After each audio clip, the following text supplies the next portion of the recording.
رحمۃ اللہ وبرکاتہ۔ تو اگلا جو ہمارا ٹاپک ہے وہ ہے الجہر بالقراءہ، یعنی قرات میں زور سے پڑھنا۔ ویجر فی الجہریہ، اور مصلی جو ہے وہ نماز، جو جہری نمازیں جن میں زور سے تلاوت کی جاتی ہے ان میں زور سے پڑھے گا۔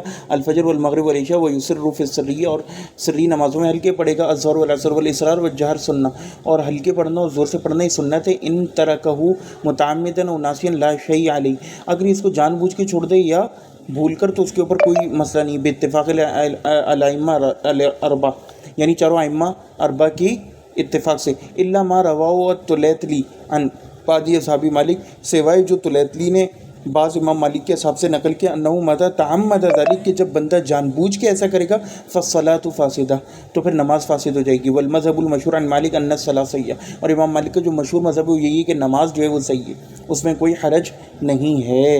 والسلام علیکم ورحمۃ اللہ وبرکاتہ۔